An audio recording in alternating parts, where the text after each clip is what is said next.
রাধা অষ্টমী উপলক্ষে রবিবার প্রচুর ভক্ত সমাগম হয় মথুরার রাধা রানী মন্দিরে। প্রত্যক্ষদর্শীদের দাবি, প্রার্থনার পর বেরোনোর সময় ভক্তদের মধ্যে হুড়োহুড়ি লেগে যায়। তখনই অনেকে মাটিতে পড়ে যান, ফলে পদপৃষ্ট হয়ে মৃত্যু হয় ওই দুই মহিলার। বহু পুণ্যার্থী আহত হন, তাদের নিকটবর্তী হাসপাতালে ভর্তি করা হয়। পুণ্যার্থীদের অভিযোগ, পুলিশ পরিস্থিতি সামলাতে ব্যর্থ হয়।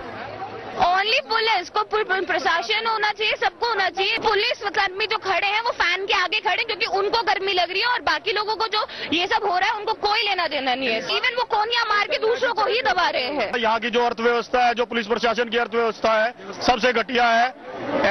पुलिस कोई हरकत में नहीं है, सब अपनी तरीके से ऐसे ही खड़े हैं। ये दबने की वजह से सांस घुट गया, गिर गए थी, लाखों की भीड़ थी, उसमें दब गई है ये।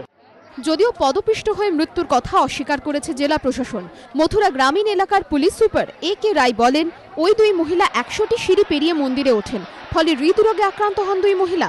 একজনের মন্দিরে মৃত্যু হয়, আরেক মহিলাকে হাসপাতালে নিয়ে যাওয়া হলে সেখানেই তাঁর মৃত্যু হয়।